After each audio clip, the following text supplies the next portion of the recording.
Estou começando mais um vídeo. Falarei da batalha espiritual e controle territorial, sobre os prisioneiros das trevas se transformando em guerreiros da luz. Falarei da guerra da luz contra as trevas, sobre o domínio das vidas, sobre as cidades com alto grau de malignidade por causa da prostituição, vícios e derramamento de sangue. Irei falar dos talentos espirituais que ainda não se converteram e estão em cidades humildes esquecidas pelos governantes, mas lembradas por Deus. Falarei do perigo das cidades babilônicas, e os seus demônios que caminham dentro delas procurando alguém para tragar. Irei falar entrando dentro dos redutos dos inimigos, e resgatando as almas que estão no ninho de Satanás. Falarei sobre os louvores que afastam o mal e quebram as cadeias espirituais, e também vou falar dos falsos louvores. Irei falar das provas que os santos passam dentro das suas congregações por serem liberais. Falarei da graça que ultrapassa as quatro paredes do templo.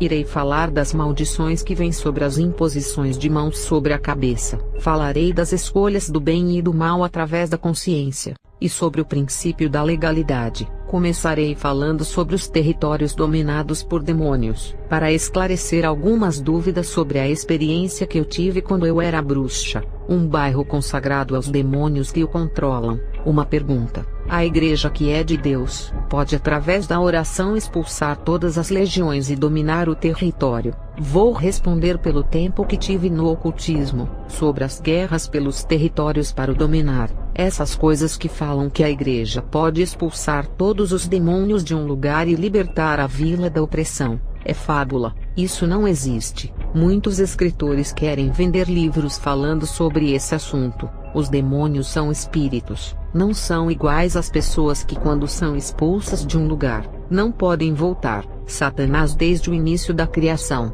nunca desistiu de tentar a humanidade, mesmo que Jesus tenha vencido ele na cruz do Calvário. Ele continua trabalhando contra a igreja. Ele sabe que o seu tempo é curto e que resta pouco tempo, e não vai desistir de levar milhões de almas. Ele é um inimigo derrotado, mas insistente em lutar contra o povo de Deus. Não importa o quanto ele seja ferido na guerra contra a igreja, ele é persistente em ter uma gota de esperança que um dia irá derrotar a igreja. Mesmo Jesus subjugando na cruz do Calvário, ele derrotado nunca desistiu de pelejar contra a igreja. A prova bíblica é que ele irá ser amarrado por 1000 anos, e depois de ser solto, irá pelejar contra o povo de Deus. Mesmo sabendo que não tem possibilidades de vencer, ele irá tentar as suas últimas tentativas nesse fim de tempos. Vocês pensam que a igreja orando irá expulsar uma multidão de demônios de um bairro ou cidade para controlar? Isso é mito. Não há possibilidade nenhuma de uma cidade ficar livre de demônios. O mundo ficará livre dos demônios quando Jesus lançar Satanás e a morte no lago de fogo. Quando o chefe for lançado no lago e ficar preso para sempre, não haverá mais quem domine a terra. Quando um líder cai, junto com ele o seu reino afunda. Assim foi com o rei Nabucodonosor, Hitler, Mussolini e outros.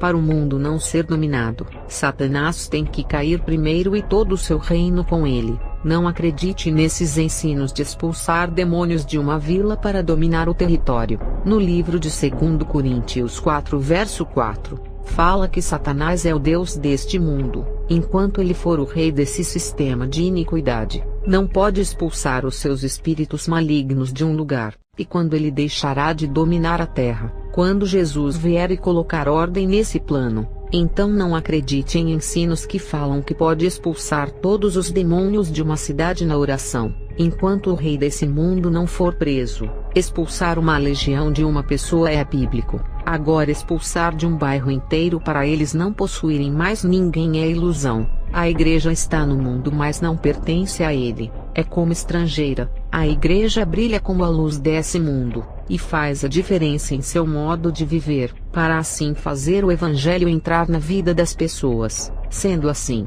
resgatará os povos desse mundo corrupto, para que as almas ao morrerem, venham a entrar no reino dos céus. A igreja está em guerra espiritual contra Satanás e os seus demônios, mas não para conquistar pedaços de terras como vilas, cidades e países. A guerra é para conquistar as vidas, onde cada alma é preciosa no mundo espiritual. o valor de cada pessoa, é o motivo dessas batalhas espirituais. Tudo isso porque as pessoas têm a imagem e semelhança de Deus. Os demônios já querem as pessoas, por serem essa obra-prima parecida com o Todo-Poderoso e Criador da Terra. Se a igreja orando consegue expulsar todos os demônios que controlam uma cidade, eu pergunto uma coisa: por que há tantas mortes e prostituições nas cidades se foram expulsos? Se a igreja conseguiu controlar, era para entrar a paz, porque feliz é a nação que tem o seu Deus como Senhor. Salmos 33 verso 12. Agora irei falar o que é dominar os territórios dentro do mundo espiritual. A igreja está dentro de um mundo que já é do maligno, mas não sobre o domínio desse príncipe das trevas, porque as leis do pecado que regem esse mundo terreno, não podem reger a vida do verdadeiro cristão. Sua Bíblia, as leis desse mundo, é a liberdade de fazer o que quiserem e de quebrar os preceitos bíblicos. Quem está fora das leis desse mundo,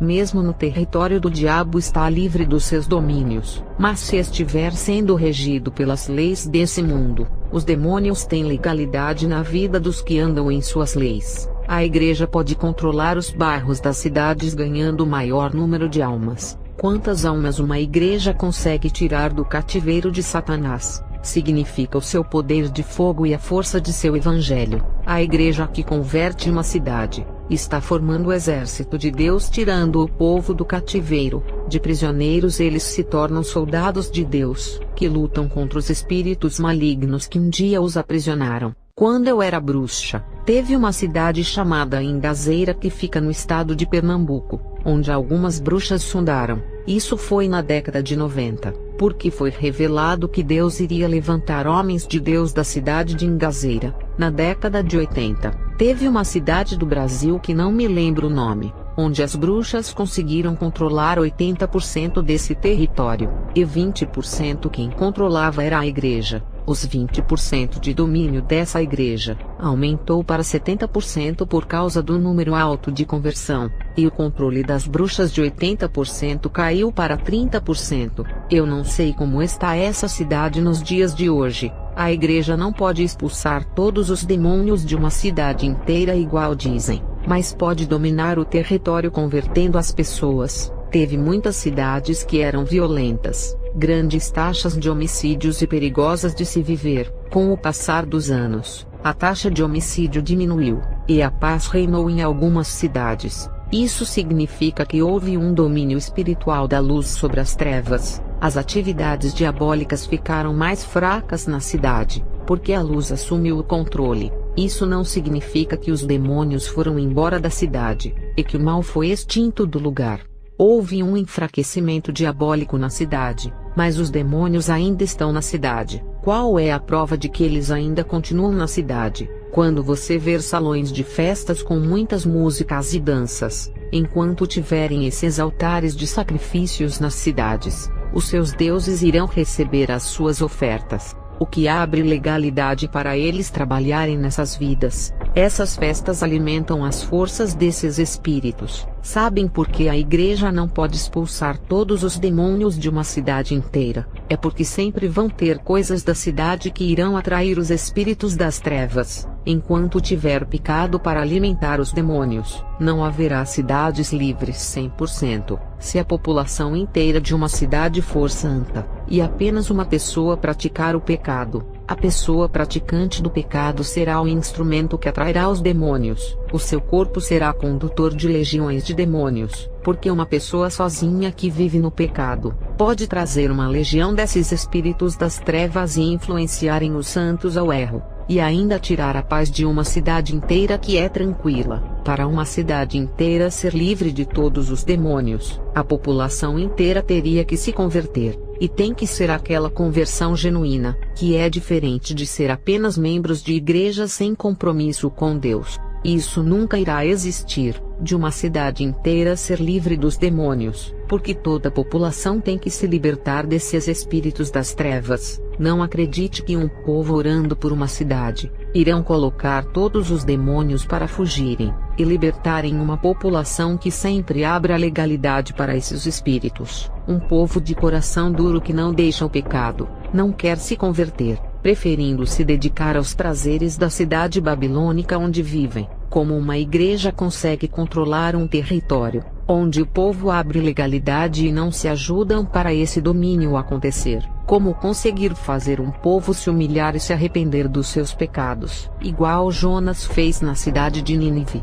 dominar territórios e converter um povo tirando da escravidão de Satanás? Leiam o livro de Gênesis 18, verso 23 até 33. Perceba que Sodoma e Gomorra eram duas cidades corrompidas pelo pecado, territórios controlados pelos demônios da sodomia, prostituição, homossexualismo e de todas as formas de vícios. Deus pediu apenas 10 justos para poupar a população imunda dessas cidades, por causa de alguns que são justos. Uma população corrompida pode escapar das piores desgraças da terra. Isso é a prova de que Deus pode controlar um território inteiro por causa de alguns justos. A oração para expulsar todos os demônios de uma cidade não é controle de território, mas a conversão da população é o controle do território. É claro que a oração enfraquece as atividades demoníacas. Uma cidade pode diminuir a criminalidade por causa das orações. Muitas vidas são prolongadas,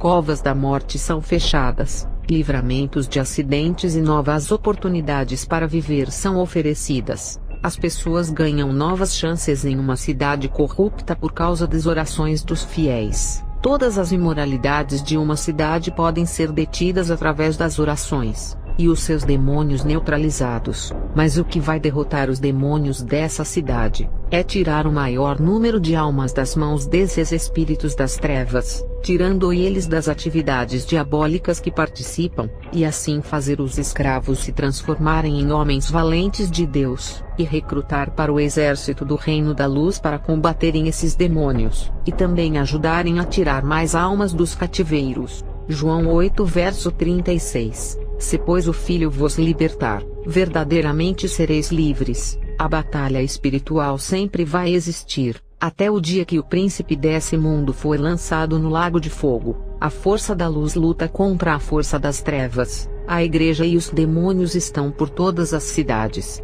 A igreja pode assumir o controle espiritual de um lugar, mas os demônios não sairão da cidade, mesmo sendo subjugados pela luz. Eles mesmos enfraquecidos não desistem, e ficam ao redor rugindo como leões, à procura de capturarem as presas mais fracas, e esperando o povo de Deus vacilar os seus pés para invadirem as fortalezas, e tomarem os territórios que o povo de Deus conquistou. Leiam 1 Pedro 5 verso 8, que fala para sermos vigilantes, sensatos e sóbrios. Os inimigos espirituais não desistem nunca, mesmo sabendo que a igreja está triunfando, diferente dos crentes que desistem muito fácil de querer vencer no mundo espiritual, por causa das perseguições ministeriais, e dos levantes da igreja que fica na oposição ao seu trabalho e às críticas. A cidade de Tijuana do México é a maior do mundo em homicídios. Quando fui visitar essa cidade em 2017, eu vi milhões de demônios homicidas operando ali. Os demônios controlam essa cidade em 77% na área espiritual, e apenas 23% está sob o poder da igreja. Isso é pouco. O evangelho tem que reinar para converter os homens sanguinários, e assim as pessoas não irão morrer se os matadores da carne se converterem. Algumas cidades que Deus me revelou, que têm soldados que serão fortalezas mas ainda não se converteram, e estão em lugares desconhecidos, e dessas cidades Deus irá levantar homens para fazerem a diferença no mundo, mas os missionários têm que ir lá para descobrirem esses talentos escondidos que estão no interior do Brasil. São lugares longes dessas cidades grandes que corrompem o povo, lugares bons para quem deseja viver uma vida santa, longe das tentações das grandes cidades urbanas. Irei revelar os talentos espirituais que ainda não se converteram em algumas cidades,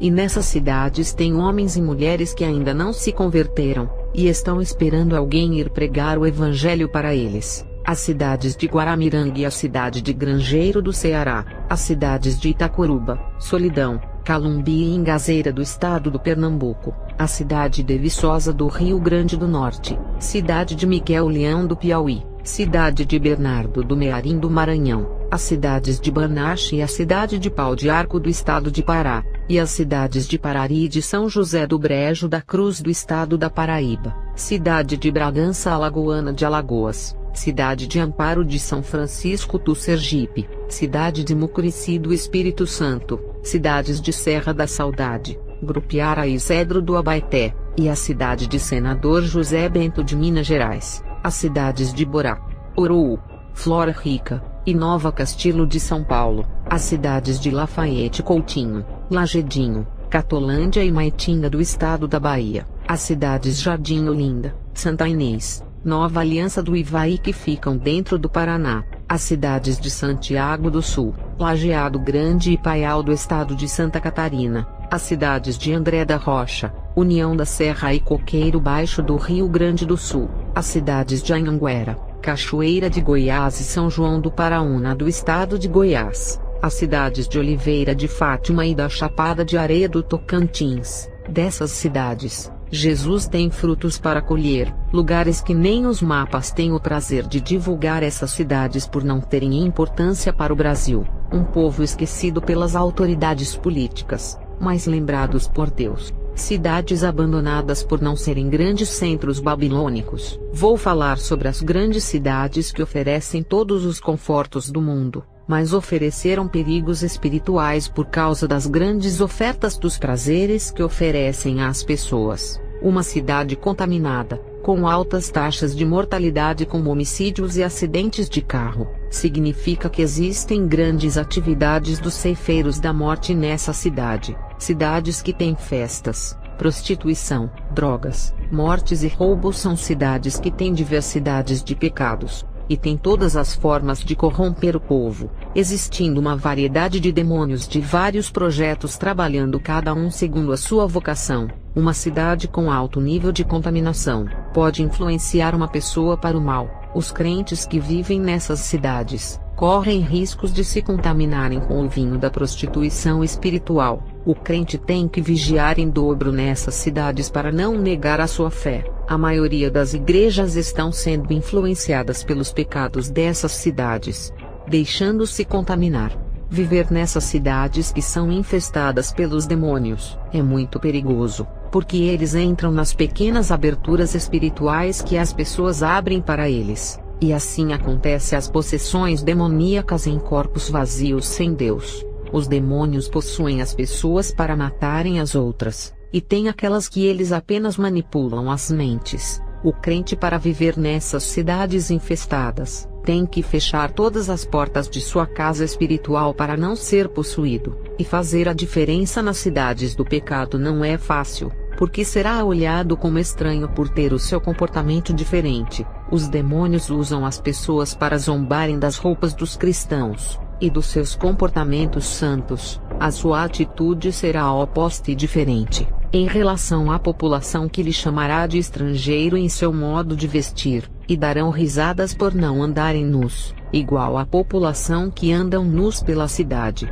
Os demônios irão procurar legalidade para possuírem esses crentes para controlarem as suas vidas. O crente tem que vigiar, e não abrir aberturas em sua vida através do pecado. O mundo irá seduzir, a cidade babilônica vai lhe oferecer todas as vantagens para corromper a sua fé. Se viver uma vida santa e renunciar todas as formas de prazeres, nada da cidade irá derrubar a sua fé. Daniel, Sadraque, Mesaque e Abidnego não comeram o manjar da Babilônia, e não se dobraram para os deuses de Nabucodonosor. Nós, como crentes verdadeiros, não podemos comer dos manjares dos prazeres do pecado, e nem nos prostrarmos diante dos deuses da cidade, que é o dinheiro, mulheres, homens, bens materiais e posses. Outros desafios que os crentes precisam ter: eles precisam entrar dentro das casas de feitiçaria para ganharem almas, e também salões de danças e bocas de fumo. Esses são os ninhos de Satanás que ficam nas cidades babilônicas. Para fazer essas coisas,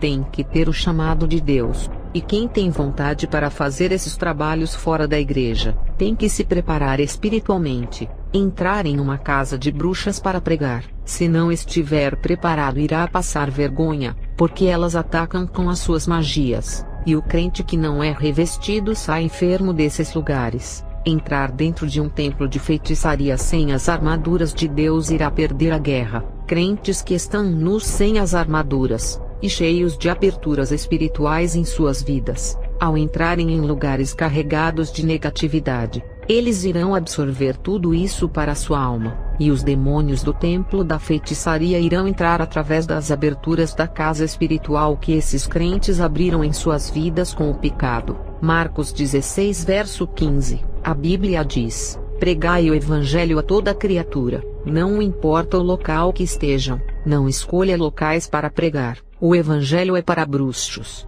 assassinos, traficantes, prostitutas, homossexual, amaldiçoados ou marcados pelo diabo. Uma igreja também pode ser casa de demônios. Como isso pode ser possível? Igrejas demoníacas vestidas de pele de cordeiro. Essas casas de feitiçaria sabem se passar por casas de orações. É as trevas camufladas de luz, uma luz falsa, não verdadeira. Como identificar essas igrejas através de objetos de bruxaria, instrumentos de umbanda, acessórios da maçonaria, as ervas, plantas, flores, sal, rosas que estão no espiritismo, a água benta do padre que chamam de ungida, é água sagrada que usam na bruxaria. Essas coisas abrem legalidade nos cultos para os demônios trabalharem, porque essas formas de cultuarem é antibíblica, e tudo que não está na Bíblia sobre a forma de cultuar e a igreja adota. Se os demônios operarem, não adianta reclamar com Deus.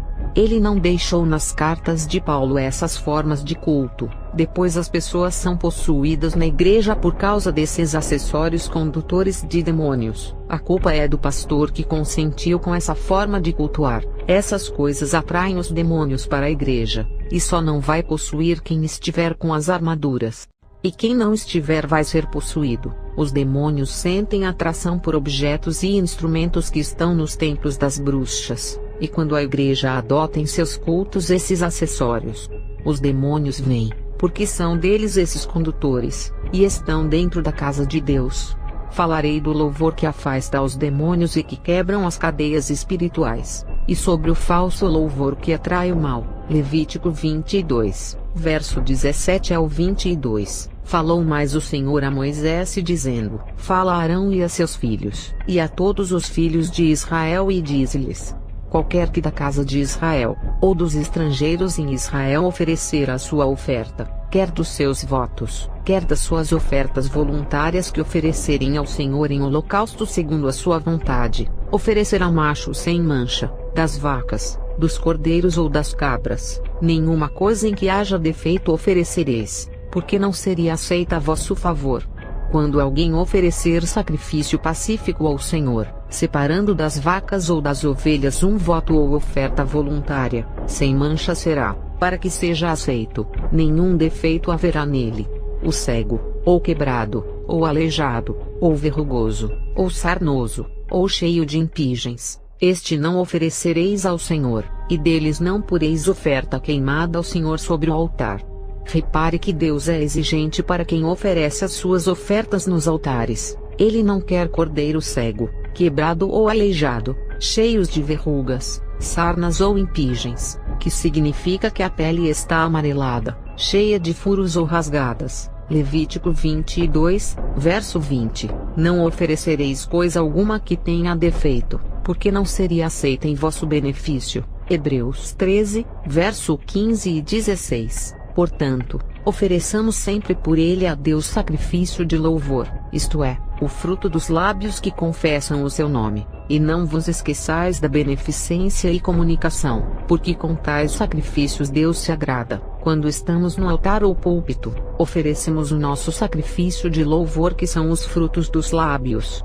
E o sacrifício é a mesma coisa de oferecer um cordeiro no altar. Por isso, quando estamos no altar louvando a Deus, temos que oferecer o nosso cordeiro puro e limpo, um louvor santo e puro. Não devemos oferecer um cordeiro doente ou aleijado. Não podemos oferecer um louvor doente espiritualmente falando. Ofereça o melhor louvor no púlpito, porque ele é santo. Esses falsos louvores são iguais a um lobo vestido de pele de cordeiro, que engana quem ouve e canta, e na verdade são condutores do mal. Até os ritmos de louvores copiados das músicas do mundo atraem eles. As letras da música gospel cheias de incentivo ao sucesso, prosperidade, sonhos, menção material, reconhecimento, conquista, fama, fazem os que humilharam você a ver a sua vitória. Isso é uma forma de provocação. Louvores da atualidade que não falam da salvação, do céu, da eternidade e nem exaltam mais a Deus, e sim os bens da terra. Louvores recheados do evangelho da prosperidade, e as suas letras são tão profanas, que mesmo na boca de um santo que é reto não tem poder para quebrar as cadeias. Louvores também são instrumentos de batalha espiritual. No livro de 1 Samuel 16 verso 14 ao 23, fala que quando Davi tocava a harpa, o espírito maligno se retirava de Saul. Apenas através do toque da harpa e da melodia do instrumento já afastava o demônio. Perceba a importância de um ritmo santo na casa de Deus. Os demônios não suportam ao ouvirem o som da melodia, diferente desses forrós e pagodes de pandeiro que são ritmos usados em casas de feitiçarias, carnaval e salões de danças para a invocação dos próprios demônios que criaram esses ritmos. Esses sons nas igrejas não expulsam os demônios, mas atraem muitos deles para participarem dos cultos. Isso é legalidade em chamar os lobos para devorarem as ovelhas. No livro de Atos 16 verso 25 e 26, Paulo e Silas estavam presos na prisão acorrentados. A oração e o louvor deles abriram as prisões, soltaram as correntes que os prendiam e abalaram os alicerces da prisão. O louvor foi usado com a oração para sacudir aquele lugar. E se as letras desse louvor que Paulo e Silas louvaram fossem profanas, e ofendesse a glória de Deus, será que teria o mesmo resultado? Falarei de vários falsos evangelhos que destruíram a igreja hoje. Por isso que ninguém vive mais a sã doutrina, porque trocaram o evangelho verdadeiro por um evangelho pirata. A igreja tem que se alimentar do maná do céu, que é o pão da vida, a sã doutrina. A maioria das igrejas estão se alimentando de pratos de lentilhas, que é o falso evangelho. Trocaram a verdade por uma xerox, uma cópia frágil que não edifica ninguém. Trocaram as suas primogenituras por um prato de lentilha, e até hoje as igrejas se alimentam dessas migalhas. A primogenitura dura para sempre, e o prato de lentilha, comeu, acabou. Trocaram o evangelho eterno pelo evangelho passageiro. O prato de lentilha é saboroso, mas não matará a sua fome para sempre. Esse é o falso evangelho que parece saboroso por prometer coisas boas, levanta o eco e encobre os pecados, mas não lhe dará a vida eterna. Falei dos falsos louvores, mas a mesma coisa é a palavra pregada, ou o ensino, que pode ser a semeadura do joio ou do trigo em terras férteis. A semente que você lança no coração de alguém determinará o tipo de fruto que a pessoa irá ter no futuro. Aquilo que a igreja está lhe ensinando formará o tipo de pessoa que você vai ser. Você tem semeado o evangelho, que nascerá os frutos do Espírito, ou semeado o evangelho dos frutos da carne, o evangelho da prosperidade, que somente serve para lhe tornar cheio de ambição para as conquistas. Esse evangelho prioriza a busca dos sonhos e prende a pessoa nas coisas materiais, fazendo dedicar a vida inteira na área financeira, ajuntando os ouros monetários que não irá carregar, e esquecendo de ajuntar o verdadeiro tesouro. Tem igrejas que podem corromper muito mais uma pessoa que já está corrompida, porque podem alimentar os desejos da carne de uma pessoa muito mais. Uma pessoa que já está corrompida e tem ambição e avareza, ao ouvir esse evangelho que alimenta os desejos da sua carne, e faz crescer a sua ambição ainda mais por dinheiro. São vários tipos de evangelhos criados que não servem para salvar, mas atraem multidões para os templos. Criaram os evangelhos para os namorados de como conquistar um ao outro. Criaram evangelho para casais, criando métodos sexuais para assegurarem o casamento, e como apimentar as relações sexuais com produtos eróticos, o chamado vale tudo para não divorciar. Eles começam a incentivar métodos sexuais para assegurarem casamentos, incentivando todas as práticas de orgia que vai contra a Bíblia. Toda a sodomia que a Bíblia condena são aprovadas em suas palestras. Quando a pessoa desiste da Bíblia como a solução dos seus problemas, e procura métodos humanos para resolver a sua vida, entra no caminho da perdição. porque deixou de seguir o conselho da Bíblia, que foi inspirado pelo Criador do céu e da terra, para seguir os conselhos de livros humanos e palestras. Os homens são falhos, limitados no saber. Se está encontrando dificuldades na Bíblia para achar uma resposta, imagine em livros psicológicos cheios de falhas no saber.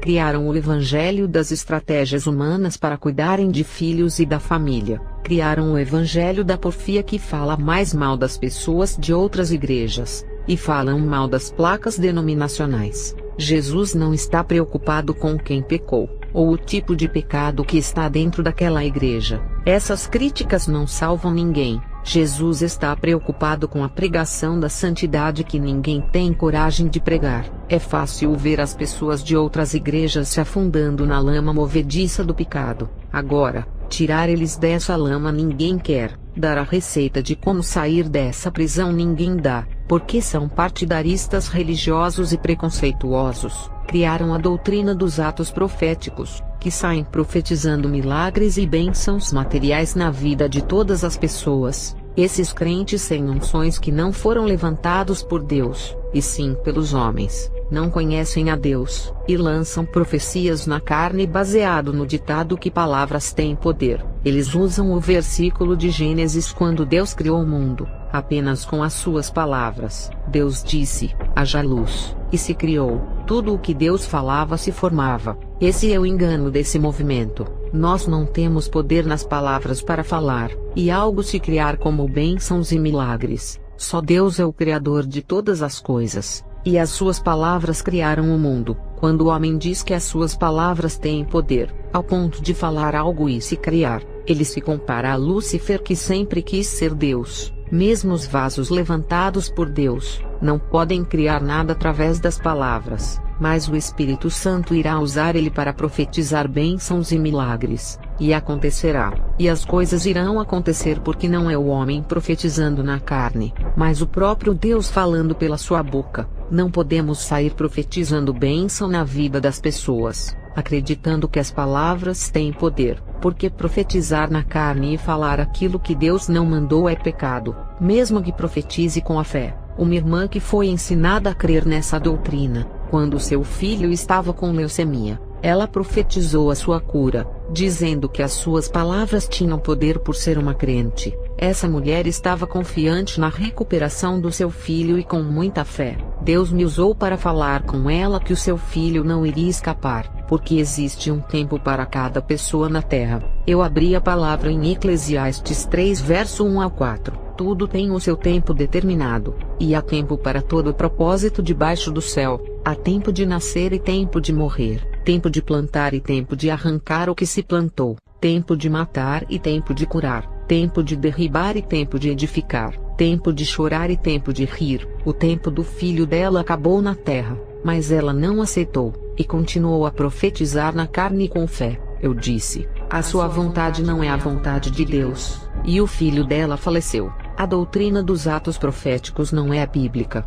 Aquilo que a Bíblia não fala, os homens estão ensinando nos altares. O que tem que ser pregado nos púlpitos é o evangelho da salvação, da santidade, do conselho, da exortação e do consolo. No livro de 1 Coríntios 14, verso 3, e também em 2 Timóteo 3, verso 16, fala sobre a verdadeira pregação. Não trazer essas palestras psicológicas para o altar de Deus. Conselhos psicológicos são bons, mas não têm o poder transformador do Evangelho. A psicologia te ajuda em certos momentos, mas quando a causa é espiritual, só o poder da palavra que liberta, porque a psicologia é para a carne, mas o Evangelho é para o espírito. Não é pecado ler livros de psicologia, principalmente você que faz faculdade na área para se tornar uma pessoa profissional. Temos que absorver o que é bom, e não deixar o que é ruim prejudicar a nossa fé, igual a filosofia que pode colocar a dúvida na Bíblia, porque a letra mata. O crente pode fazer faculdade de filosofia e usar apenas como uma profissão, e não trazer para a sua fé cristã. A sua fé que adquiriu na igreja não deve ser misturada com a sua profissão de psicologia, filosofia ou outra qualquer, cada coisa no seu lugar. Eu já escutei palestras psicológicas de comportamento em casa por educação, de uma pessoa que se ofereceu em ajudar as famílias, mas quero isso longe do altar da minha igreja. Não podemos confundir as coisas. Altar é lugar de pregar o Evangelho Santo, e palestras psicológicas são ouvidas em outros lugares de palestras. Palestras não dão resultados nos púlpitos, e mesmo sendo bons conselhos, não vai edificar e nem fortalecer a sua alma. Nenhum ímpio irá se converter em uma palestra psicológica para a família, mas se pregar o Evangelho que liberta o ímpio, ele se rende. Quando está de trás dos púlpitos, entra em guerra espiritual,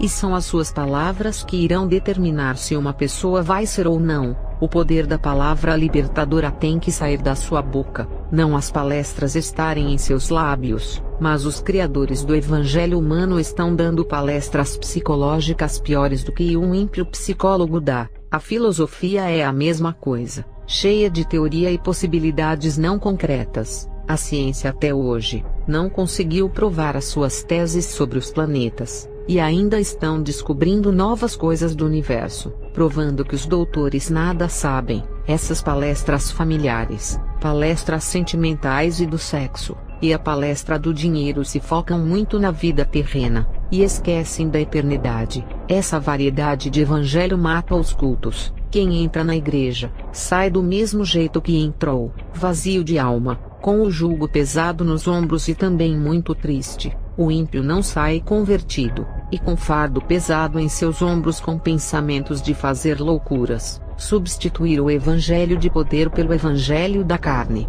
é morte espiritual. Enquanto a palavra não for pregada no altar, esqueça as libertações do pecado. Se libertando do pecado, se libertará dos demônios, porque o pecado é o ligamento com esses espíritos. Essas palestras psicológicas podem persuadir as almas por um tempo. Os ímpios podem até congregar e se tornar em um membro, mas não será um crente convertido, apenas mais um crente qualquer, um joio que está perdendo seu tempo, enganado e pensando que conhece a verdade. A palestra só faz persuadir, fazendo a cabeça para alguém aceitar a Jesus usando suas técnicas, mas o evangelho da verdade persuade entrando na alma. A palestra manipula, fazendo a pessoa ser alguém que não é, mas o evangelho transforma o homem em nova criatura. Não estou dizendo que todos que congregam em igrejas palestrantes vão para o inferno, apesar de esses evangelhos de essências terrenas e inspirações humanas não poderem salvar. Eu não sei qual é o plano que Deus tem na vida de cada uma pessoa dessas igrejas.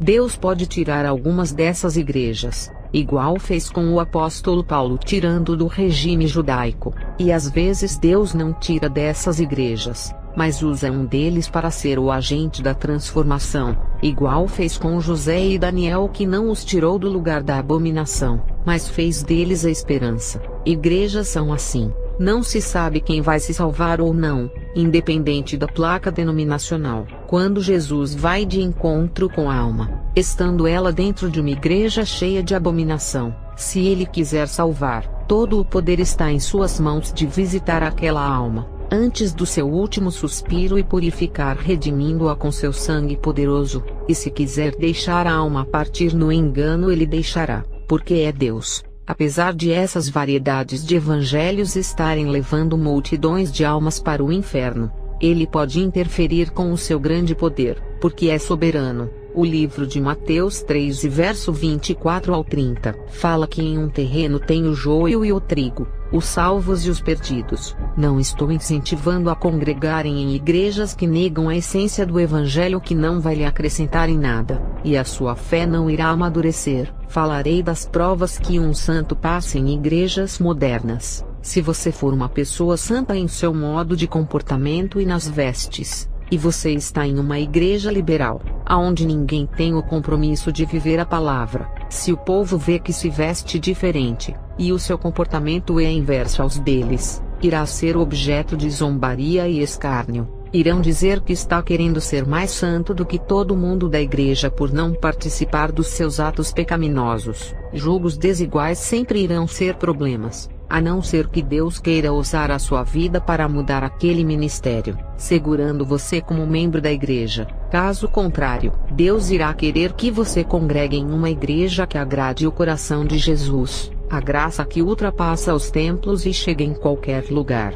mesmo nos lugares mais imundos e abomináveis. Esse é o poder divino da graça. A realidade é que a graça de Deus está acima de qualquer denominação feita pelas mãos dos homens. Essa graça vai de alcance a qualquer pessoa, destruindo as doutrinas falsas que foi plantada em seu coração, rompendo o sistema falho dos homens, fazendo a graça entrar no coração e salvar. Uma mãe de santo estava enferma de cama, e a sua casa era templo oferecido, e o quintal um terreiro dos santos. O meu esposo foi visitar essa mulher e orou por ela. A mulher se converteu, mas faleceu às 23 horas da noite dentro de um quarto cheio de imagens. Ela faleceu dentro do recinto das entidades, onde oferecia rituais nos altares do seu quarto. Fiquei em dúvida se ela tinha sido salva, e orei a Deus pedindo uma resposta, e o Senhor me mostrou ela com uma veste branca, e o anjo de Deus segurando-a pelas suas mãos, e caminhavam por um caminho verde e pastoso, e foi ali que a graça de Deus me surpreendeu em salvar uma pessoa que nunca foi membro de nenhuma igreja, e ainda resgatou ela de dentro de uma casa cheia de abominações e imagens, porque eu não vou crer que Jesus irá salvar as pessoas que estão em igrejas falsas, se eu vi ele salvar uma pessoa de dentro da Umbanda, nem que seja no último fôlego de vida. Quem somos nós para duvidar do poder de Deus, que tem misericórdia para com os homens, não salvando pelos seus méritos, mas pelo seu querer, porque é um Deus bom. Miqueias 7 verso 18 e 19. Quem é comparável a ti, ó Deus, que perdoas o pecado e esqueces a transgressão do remanescente da sua herança, tu que não permaneces irado para sempre, mas tens prazer em mostrar amor, de novo terás compaixão de nós, pisarás as nossas maldades, e atirarás todos os nossos pecados nas profundezas do mar. Lamentações 3, verso 22 e 23. As misericórdias do Senhor são a causa de não sermos consumidos, porque as suas misericórdias não têm fim. Novas são cada manhã, grande é a tua fidelidade. Salmo 145 verso 8 e 9. O Senhor é misericordioso e compassivo, paciente e transbordante de amor. O Senhor é bom para todos. A sua compaixão alcança todas as suas criaturas. Salmos 89 verso 14. Justiça e juízo são a base do teu trono, misericórdia e verdade irão adiante do teu rosto. Salmo 86 verso 15. Porém tu, Senhor, és um Deus cheio de compaixão e piedoso, sofredor, e grande em benignidade e em verdade. A mãe de santo foi redimida nos seus últimos momentos, e as suas vestes brancas significa que ela foi justificada pelo sangue que limpa, lava e purifica, que ofereceu a graça que é um favor imerecido, que garantiu o seu acesso ao reino dos céus. Vou falar sobre a maldição da imposição de mãos. As bruxas, quando se disfarçavam de crentes e pregavam nas igrejas, algumas delas oravam na cabeça das pessoas com a imposição de mãos. E como uma vidente, eu percebia que os corpos de alguns cristãos estavam descobertos espiritualmente, e a nossa maldição entrava dentro deles. Teve alguns que a maldição das nossas orações não entrava, porque estavam cobertos com uma luz que envolvia seus corpos.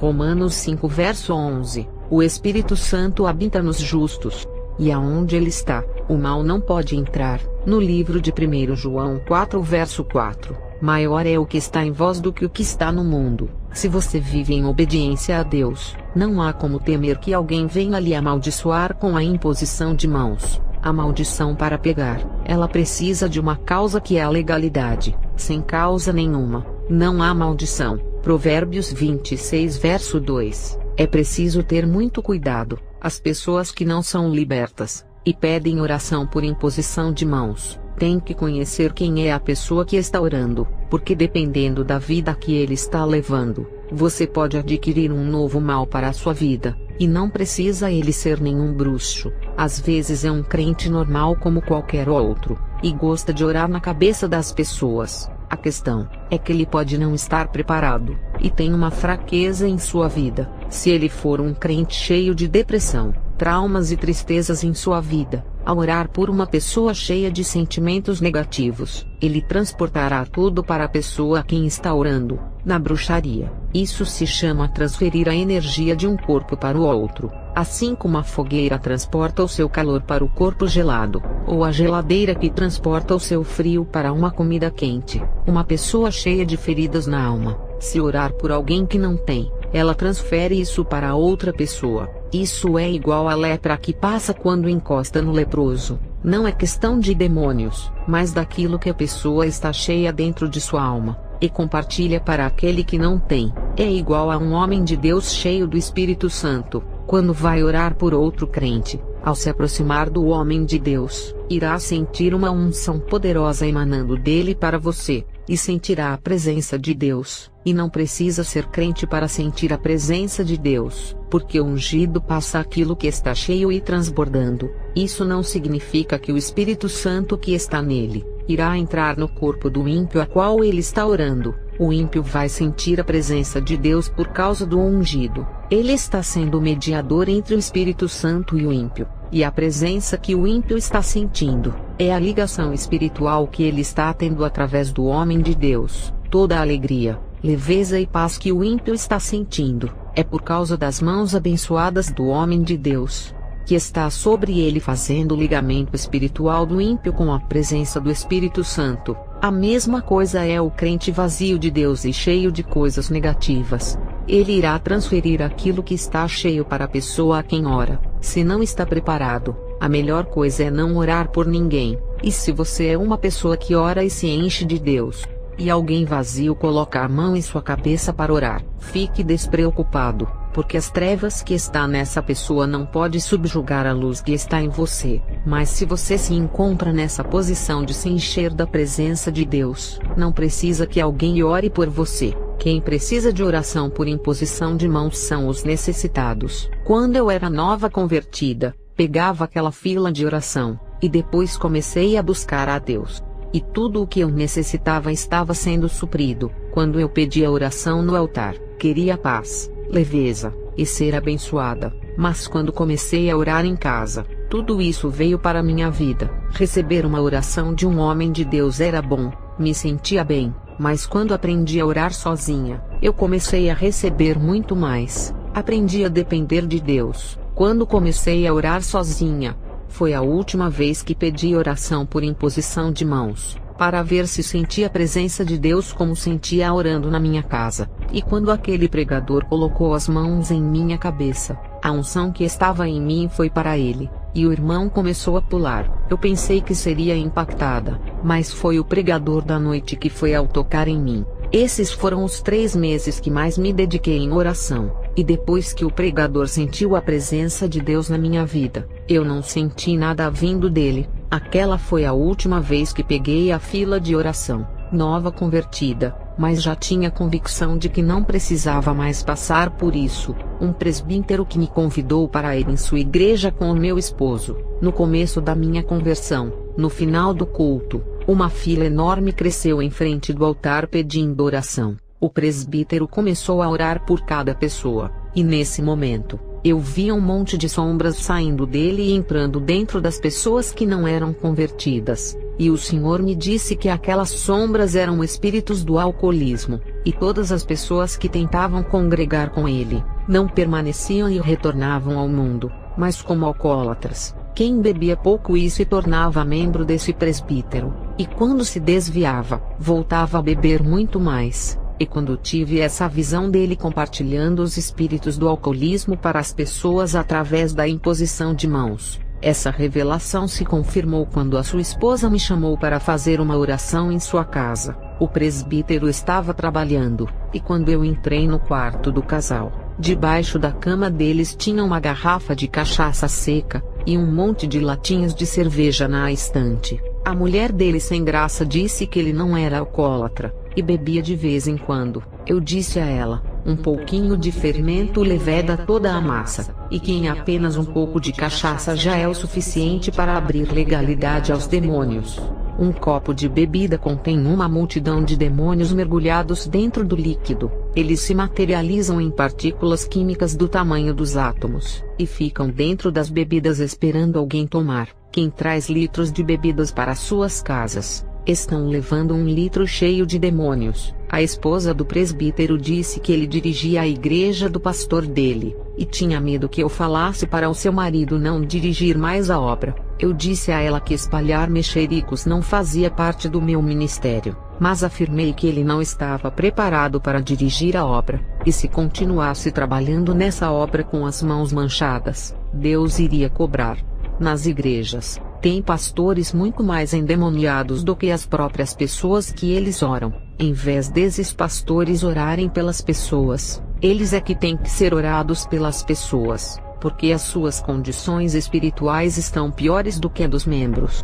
O tanto de pastores maçons que estão abrindo igrejas nos dias de hoje, é um perigo para as orações com imposição de mãos. Esses homens carregam legiões de demônios do ocultismo, e compartilham em seus cultos. Vou tirar uma dúvida de um irmão, que disse sobre o princípio de legalidade. Ele falou que mesmo se o crente estiver se revestindo das armaduras de Deus, a partir do momento em que ele permite que um pastor maçom coloque as mãos sobre a sua cabeça, já está dando legalidade para os demônios agirem. Pela minha experiência que adquiri no mundo espiritual quando era bruxa, e agora como uma cristã, e respondendo à pergunta do irmão, se esse crente que vive uma vida santa sem abrir legalidade, e consultar um feiticeiro pedindo para ele orar por imposição de mãos em sua cabeça, ele está abrindo uma legalidade, através da consciência de que aquilo que está fazendo é errado, e mesmo assim, escolheu ter fé na oração do feiticeiro,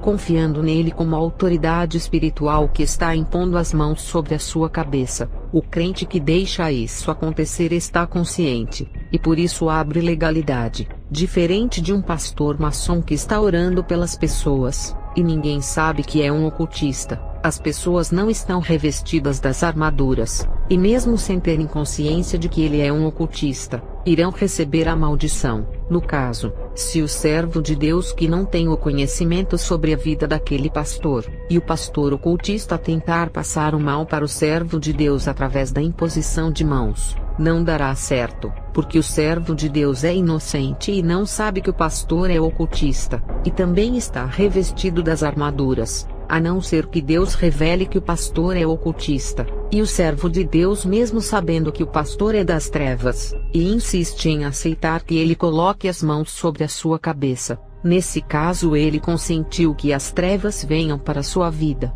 e aquela cobertura espiritual que o revestiu da cabeça aos pés começam a sair do seu corpo, porque entende que o servo de Deus está abrindo mão das armaduras de Deus em troca da oração das trevas. O mundo espiritual entende dessa forma, através das escolhas conscientes. É claro que se um servo de Deus não sabe que o pastor que está orando por ele é maçom, ele está livre do princípio da legalidade, pela falta de conhecimento sobre a vida desse pastor, e o mal do pastor maçom não pode ir para a vida dele por ser inocente. É claro que isso é válido para quem está revestido das armaduras de Deus, que pode abrir aberturas espirituais, sim ou não, dependendo das escolhas. Pessoas que não estão vestidas das armaduras de Deus, sempre o mal irá entrar. Elas não precisam abrir legalidades em suas casas espirituais, porque os seus corpos estão abertos. Se você deixar a porta de sua casa aberta e for dormir, o ladrão irá entrar sem pedir licença. Mas se você fechar todas as portas, o malfeitor não irá entrar, a não ser que você abra a porta e convide o ladrão para entrar. Isso é legalidade. Um servo de Deus só perde para o diabo quando abre a porta da legalidade. Uma pessoa ímpia não precisa abrir a porta da legalidade, porque a sua vida em que vive já abriu todas as portas do pecado que dá legalidade. Uma pessoa ímpia já é do diabo, porque abriu todas as portas e janelas de sua vida para os espíritos. A vida de pecado que a pessoa vive, cheia de devassidão e adultério, não precisa abrir legalidade, porque a sua vida é um poço de legalidade, e já vive uma vida debaixo das leis do pecado. Já os crentes separados para perderem a batalha, precisam abrir as portas da legalidade para os espíritos trabalharem. Irei revelar sobre as escolhas através da consciência. A serpente do Éden não podia se andar com Adão, a não ser pela legalidade. e a partir do momento que o casal comeu do fruto, eles deram legalidade. Como funciona a legalidade? Primeiro Deus faz a pessoa conhecer sobre o que é o bem e o que é o mal, e ali a pessoa poderá escolher o que vai seguir. Primeiro Deus fez Adão e Eva conhecer sobre as duas árvores, e ainda explicou: se dessa árvore comer, acontecerá tudo isso, e naquele momento a escolha estava em suas mãos. E quando comeram do fruto eles já sabiam das consequências, porque o próprio Deus o fez conhecer. O casal do Éden cometeu o pecado consciente, sabendo do mal que iria vir, e depois que eles comeram do fruto do conhecimento do bem e do mal, se desenvolveu a consciência daquilo que é bom e daquilo que é mal, e Adão passou essa herança genética para toda a humanidade. Quando Abel e Caim nasceram, com eles se desenvolveu a consciência do bem e do mal, através da herança de Adão que ele adquiriu quando comeu do fruto. Com o conhecimento do bem e do mal dentro da consciência humana, a pessoa já podia escolher de como deveria caminhar. Caim decidiu seguir a parte do mal da sua consciência, e Abel decidiu seguir a parte boa de sua consciência, que agora já fazia parte da natureza humana, a consciência que conhecia o bem e o mal. A pessoa irá escolher qual lado andar. O homem poderia ser justo, seguindo a parte boa de sua consciência, e Noé foi um homem que preferiu praticar o que era bom através da consciência. A Bíblia não existia nesse tempo para orientar Noé, ele teve que escolher fazer o que era justo através da consciência. O conhecimento do bem e do mal que estava naquele fruto abriu essa possibilidade de escolha para o homem. Enquanto Noé escolheu a ser justo, os povos do seu tempo escolheram as veredas tortas que o conhecimento do fruto os concedeu. Quando chegou no tempo de Abraão, ele, sem as leis judaicas que não existia na época, ainda conseguiu ser justo. Como Abraão conseguiu ser justo sem nenhuma escritura que o ensinasse a ser fiel? Foi através da sua consciência que sabia do conhecimento do bem e do mal herdada daquele fruto. Os homens antes da lei mosaica sempre tiveram escolhas de serem justos ou não a partir do conhecimento do bem e do mal. As escolhas de serem bons ou não estavam em suas consciências, e nunca dependeram das leis mosaicas e nem do Evangelho. Quando Deus disse que se em Sodoma e Gomorra tivesse 10 justos, ele não destruiria as duas cidades. Como poderia ter pessoas justas se não existia a lei judaica e nem as cartas dos apóstolos? Essa é a pergunta. Se uma pessoa pode ser justa sem nenhum escrito de orientação divina, mas isso é possível através do conhecimento desse fruto do jardim do Éden, que abriu os dois caminhos diante dos olhos dos homens, para ele poder escolher o seu caminho reto. Antes da lei mosaica, muitos homens preferiram seguir o caminho reto, e foram salvos não pela lei judaica que não existia e nem pelo Evangelho, mas foram guiados pelas suas consciências daquilo que era certo ou errado. Enoque, José, Isaque, Noé e Abraão seguiram uma vida justa sem precisar de leis e das cartas dos apóstolos. Tudo foi através da consciência que desenvolveu o conhecimento do bem e do mal. Milhões de almas nos dias de hoje estão indo para o inferno, porque seguem o caminho errado da sua consciência. Mesmo que a pessoa não conheça a verdade e nunca tenha lido a Bíblia, isso não lhe faz inocente de não merecer o tormento do inferno, porque herdou o conhecimento do bem e do mal através do fruto.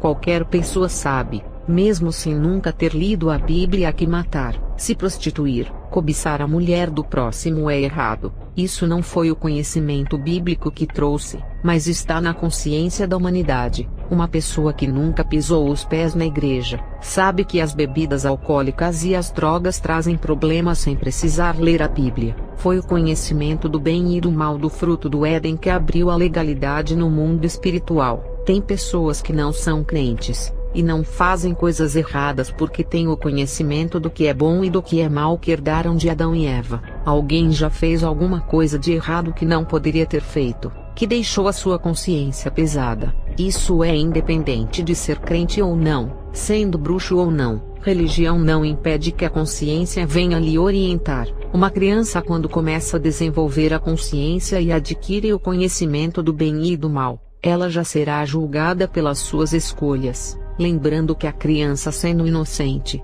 tem que manter a sua pureza a respeito do conhecimento do mal, porque no dia que ela conhecer esse mundo de depravação, já não vai ser mais inocente, porque irá saber o caminho do bem e do mal, e a escolha de ser justa estará nas mãos dessa criança. Adão e Eva, quando comeram o fruto do bem e do mal, já não eram mais inocentes, e pecaram por adquirirem o conhecimento da parte do mal. A tecnologia em geral, incluindo os games, tem trazido o conhecimento do bem e do mal para muitas crianças. Elas estão muito mais maduras no conhecimento do pecado, por causa das informações que estão vendo na internet. As suas mentes, ao receberem muitas informações, ficam adultas no conhecimento, e serão julgadas como adultos. As crianças de 30 anos atrás eram mais inocentes a respeito de assuntos sobre o sexo em comparação às crianças de hoje. A era dos computadores e androides vem amadurecendo as crianças sobre assuntos imorais, mortes, drogas e feitiçarias que estão nos sites, YouTube, canais de TV por assinatura, redes sociais e os games, dentro do conhecimento do bem e do mal, que desde o começo do mundo passou a existir, até antes da lei mosaica e o evangelho da graça. O princípio da legalidade espiritual para os demônios trabalharem está no conhecer do bem e do mal. Ninguém peca sem saber que aquilo é errado. Se fosse assim, Deus teria deixado Adão e Eva comerem do fruto sem avisá-los do perigo. Quem abre legalidade aos demônios, faz isso conhecendo as consequências que irão vir. As pessoas que vão procurar tarólogos, cartomantes, jogadores de búzios, ciganas e bruxas e cristais, sabem que estão procurando os espíritos, e não a Deus. Quem consulta videntes, sensitivas e espíritas, sabem a quem estão consultando. Quem procura um espírito kardecista, já sabe que vai consultar o espírito de um morto, e não a Deus. Isso é abrir legalidade consciente. Um crente revestido das armaduras de Deus, vive uma vida que fechou todas as legalidades no mundo espiritual. Os demônios procuram achar uma legalidade e não encontram, e ficam vigiando se o crente irá abrir uma abertura. Estou encerrando esse vídeo, e continuarei falando em outro vídeo.